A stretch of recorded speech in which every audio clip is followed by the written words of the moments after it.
What's up everybody, how y'all doing? Today we're going to be talking about Aragami, which is the first debut dyxnt coming from the developers known as Dyxnt that also published this game as well.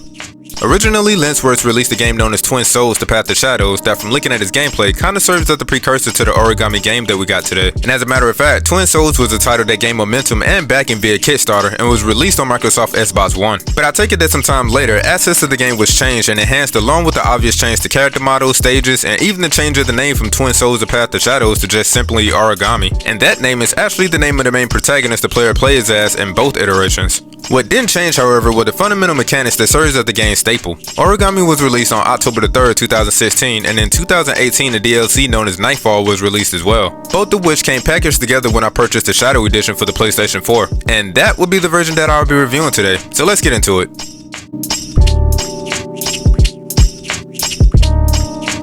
This game looks nice with this Eastern culture scenery that's infused with its own animated sense of natural environments along with the inhabitants. Aragami's graphics along with this world can sometimes feel empty, almost on the PlayStation 2 level. The enemies here in this game don't have much of an individual personality when it comes to looks, but they do come in types that adds more of a variety to them. The player can always decipher which guys looks more important to the plot. For the most part, they stand out that much in comparison to the other familiar character models. Aragami himself looks like a deadly ninja within the light, and in the dark he kinda looks like an alternative costume to Noose I bought from the Mortal Kombat games. The level design varies from close and confined spaces to more open spaces, which give the player more freedom to approach situations in their own creative ways. From indoors to outdoors, the player will find that these levels are somewhat narrow, to put it metaphorically. I believe the purpose for this is to put a laser focus on not only the gameplay, but narrative.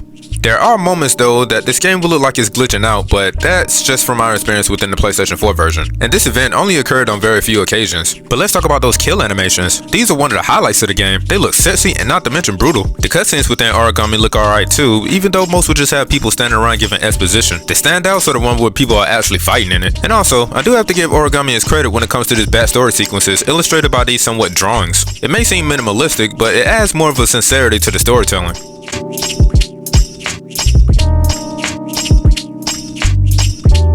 In Aragami, you play as somewhat of a specter, a being, or should I say a warrior, that's brought back from the dead to fulfill the request of a mysterious woman who goes by the name of Yamako. This lady serves as your companion and ultimately wants to be free while getting a little bit of a revenge on the side for those that did this to her. The people who stand in your way are members of this organization known as Kaio. Since Aragami's whole approach revolves around manipulating and utilizing shadows and places of darkness to complete your tasks, these guys are the perfect opposing force because they utilize weapons that revolve around bending light, illuminating areas, and pretty much things that would destroy the player in one hit. The unfortunate thing about all this is that Aragami pretty much has this one night to complete its whole entire task, because when daybreak hits, well, let's just say it isn't going to be too good for him. But the story of Aragami isn't too deep. However, discovering how Aragami and Yamako are intertwined was kind of interesting, but yeah, this game's strongest point lies within the gameplay.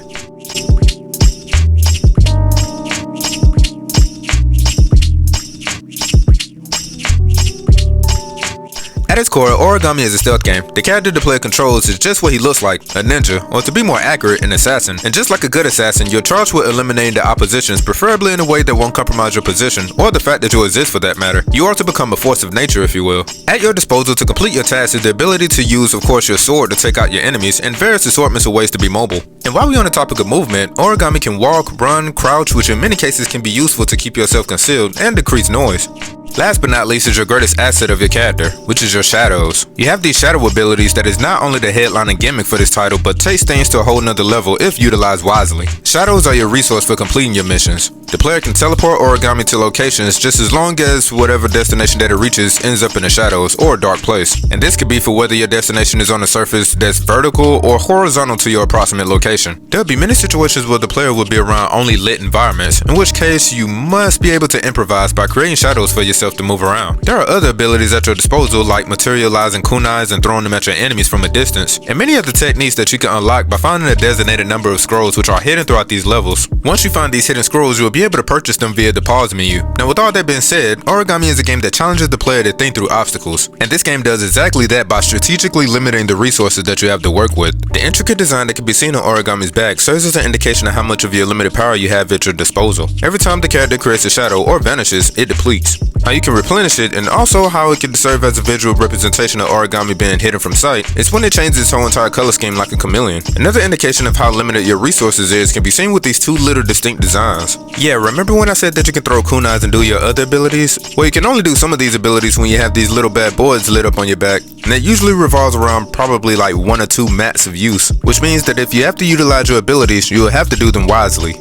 From my playthrough, how you can refill these insignias is by picking up these scrolls that's found within these hidden small little temples peppered throughout each stage. But that's until you unlock this shadow kill, which automatically replenishes one with each kill. Plus, it looks awesome and reminds me of another Mortal Kombat character. Now, if there were any hints or words of advice I would like to give you, it would be to pay attention to the movement patterns of each enemy. Do this so you can time your course of action accordingly, and also be aware of your surroundings. Enemies only need to hit you one time and it's over. This goes for the brutes with the swords to the slim people who shoot projectiles at you. So again, stealth should be a primary approach. If you assassinate somebody, I will pay close attention to the other soldiers that may be nearby. Once they spot a fallen comrade, they will sound off an alarm alerting all the other guards. Afterwards, they will conduct an investigation on the surrounding area where it would be in your best interest to switch your settings into dark mode, so to speak. Now, if you find yourself lurking behind a corner in hopes that an enemy can come your way so you can assassinate them, you can always lure them out by making a sound, but please be careful. Now, some of the things that I had to get accustomed to which infuriated me, especially at the beginning of this game, was 1, the lack of freedom you have within your movements. I have 2 examples. 1, you can only swing your sword when you're close to an enemy for a kill, and there is no such thing as a freeform strike.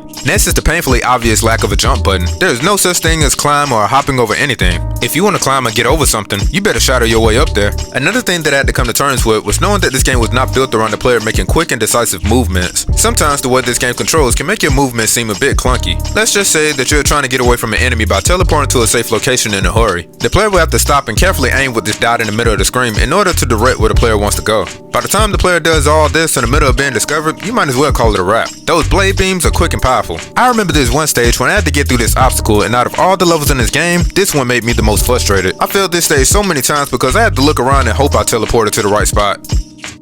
There are other features that I forgot to mention as well, like multiplayer, the option of raising or lower the difficulty of each stage you choose, and lastly the option of changing the cosmetic appearance of Aragami himself. The other outfits you can unlock by fulfilling certain requirements. But yeah, Aragami is pretty fun, but you just gotta get the hang of it though. And that thankfully is something that isn't difficult to do. The controls are responsive and easy to grasp. The only thing you have to work on as the player is your timing. Going into the DLC expansion entitled Nightfall, the gameplay for the most part remains the same, with the only exception being the option to choose between 2 characters that virtually play alike. This DLC takes place before the events of the main game and does a whole lot of things better than the base game. The visuals are better and more diverse in its presentation. And unlike the main game where it's always nighttime, the DLC has a range of various terrains, like the snowy tundra you start off in and the levels that seem as if it's occurring during midday or sunset. The sound design of Aragami captivates the feeling of its environments. Being out in the nature during nighttime, hearing the water, crickets, and other stuff is cool, but y'all know what we want to hear.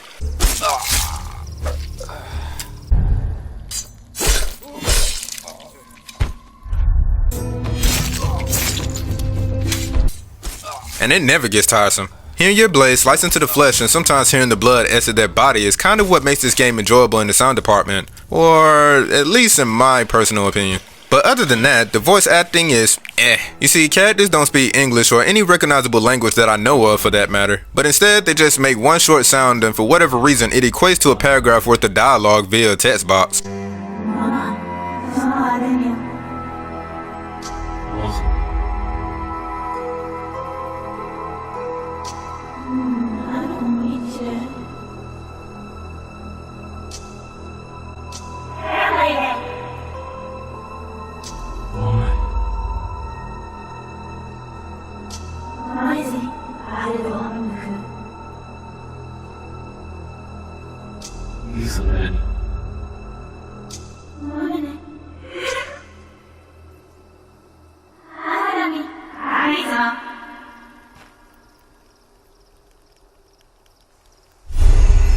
As far as utilizing techniques, teleporting doesn't make that much of a sound, but whenever I utilize this technique to create my own shadows, it sounds like flesh moving for some reason.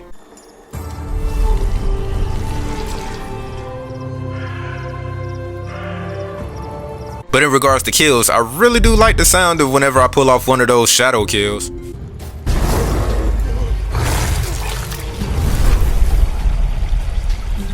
The last sound that I won't ever forget is this horn followed by this jarring and abrasive stab of the drums. If I ever hear that, oh, I know it's trouble.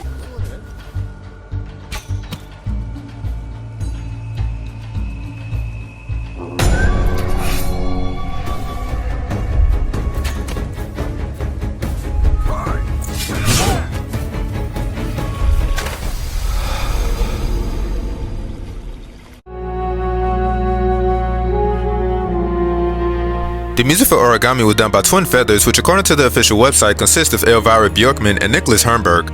The duo contribute their skills to other video games as well, but when it comes to Aragami soundtrack, it features some of the most thoughtful arrangements when it comes to holding true to the cultural themes that this game possesses. One of my favorite songs coming from this game's OST is a song entitled Shaded Woods that has these string instruments constantly swelling and somewhat echoing. Then you have what appears to be this double bass that seems like a bow is just gliding over it slowly just to give this foreboding feeling, all the while the plucking of these strings in combination with other string instruments gives this song somewhat movement. When the percussion comes in, it just gives that satisfying boom. But this is just one of the songs that's on the slower side of things. There are songs where the pace picks up quite a bit, invoking a sense of rush. An example of this can be heard on the song entitled Bonus Trailer Theme. When you listen to it, it sounds like a heart is about to go into cardiac arrest. Then there are some other songs that seems to blend two genres together. This can be found within the song entitled Clash of the Light and Shadow. This song combines the strong presence of string instruments but then drowns it within rock elements. Now I'd be lying if I said that this song didn't make me think about Naruto when I first heard it. But anyway, I'll provide links as always where you can listen and purchase Aragami soundtrack for yourself. I will also provide links to where you can follow Twin Feathers via their official websites and also social media accounts. And from doing my research, I can see that they're also responsible for doing the soundtrack for the sequel of this game. But I'll talk about that when I dip into that game later on in the future.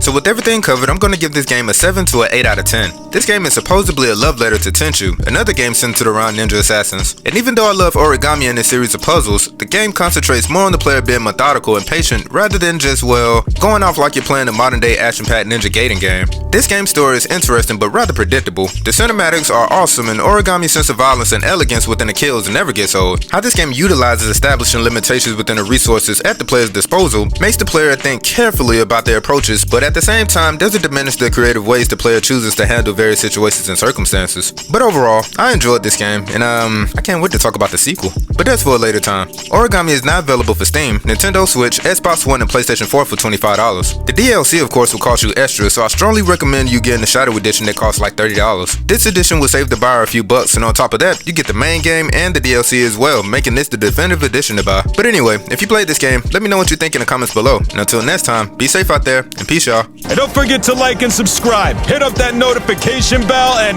I gotta go.